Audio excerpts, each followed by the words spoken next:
exactly. I don't think the difference between the candidates is slight. And again, that's not a compliment to Hillary Clinton. I mean, I'd give her a 47 on a 1 to 100 scale. I'd give the other guy a 0. It's a 47-point lead. It's a huge lead. For all the reasons that Cenk said, we don't.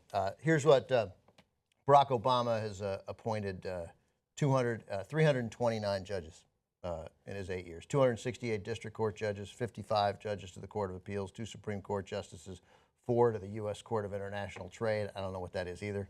That's that TPP court? 56 are awaiting action. If you take his 329 and you add the 12 vacancies on the Court of Appeals, the 75 vacancies on the U.S. District Court and 1 Supreme Court and 2 on that trade court, that's 419 judges appointed for life. The last president not to win 2 terms was George H.W. Bush. There is an excellent chance that if Donald Trump is elected, that he's reelected again in 2020, because that's what we do. I think the Republican Party, to Jimmy's point, is in enormous trouble just by nominating him. I don't know that winning might help them, because they will have won.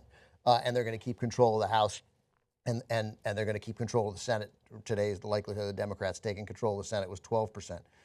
So Trump has a good chance to have 3 branches of government. The Senate map in 2018 is brutal for the Democrats. Horrible for the Democrats. They're likely to lose seats under any circumstance. Even if Trump is president? Even if Trump is president. The map is so bad. The Democrats who are up in terrible states is so bad. Granted, if he's a disaster, then it could, but it's not a normal year. It's 2018. Look at the map. It's terrible. Democrats are likely to lose control of the Senate if they gain control of the Senate now. So that's 420 judges, 420 people who will be on the court forever, who are ruling on voting rights acts in North Carolina, who are rooting on eliminating abortion clinics across the state, defunding Planned Parenthood, teaching creationism along with evolution, all of this nonsense, 420 imbecilic judges that Donald Trump will appoint. And the Democrats, being the Democrats, will likely confirm. Yes. I want to just go back to the Bernie Sanders, how it hurts. Because the DNC, it's been proven that they put their thumb on the scale for the weaker candidate on purpose.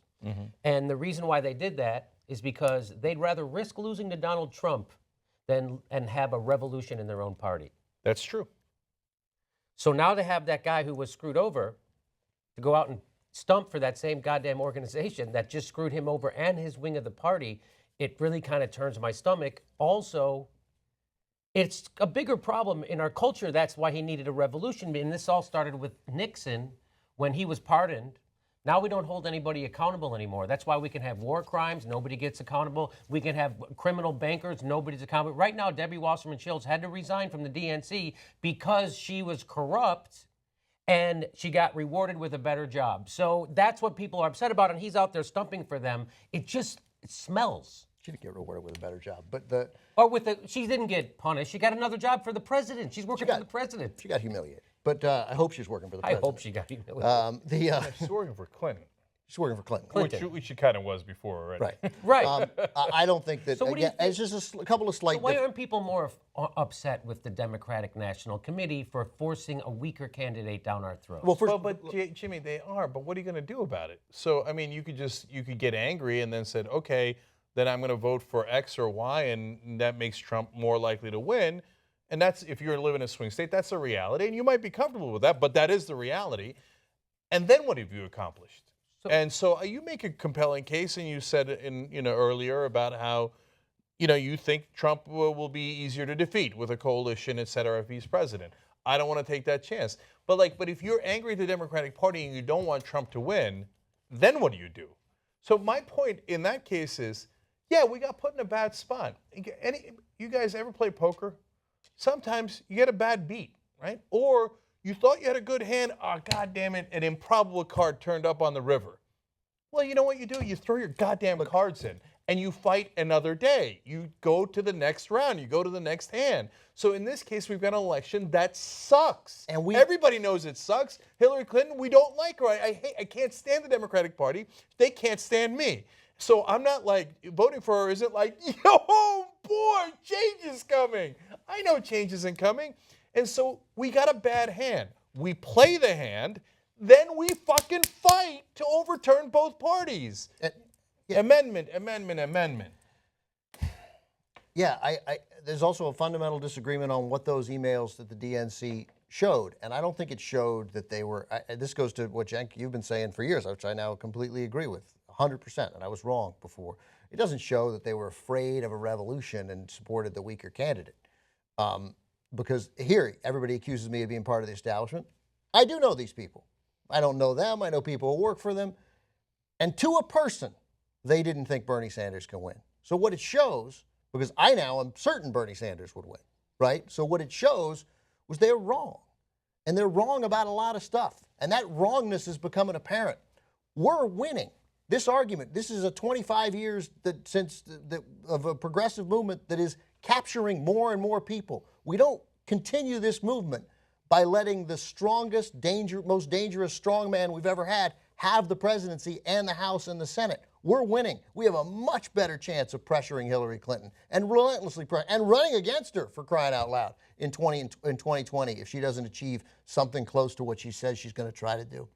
But the country didn't get better under 8 years of Ronald Reagan. It didn't get better under Richard Nixon. It didn't get better under George Bush. It got worse.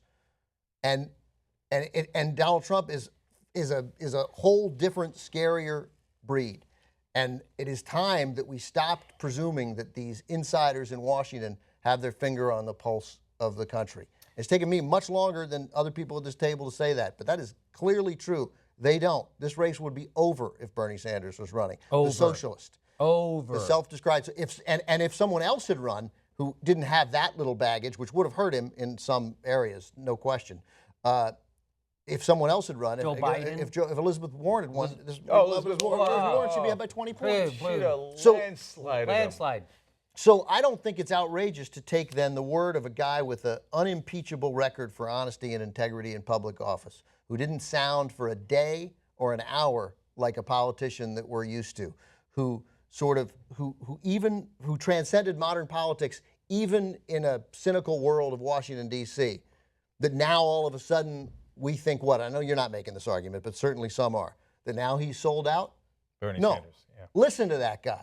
Listen to that guy and listen to Elizabeth Warren and bite your tongue and vote for Hillary Clinton. Well, so I'll end on that note. Last night, somebody on Twitter accused me of selling Bernie Sanders out because I'm saying I'm going to vote for Hillary Clinton. He's saying he's going to. He's going to. That's exactly what I replied. So is Bernie Sanders selling out Bernie Sanders? That's the tough sellout. Yeah. And I know that some people are so knee deep in it that they now are starting to think that. He's not. He's not. The guy. The reason you liked Bernie Sanders is because he has a 40-year track record of being honest. He just bought another house, Cenk. Come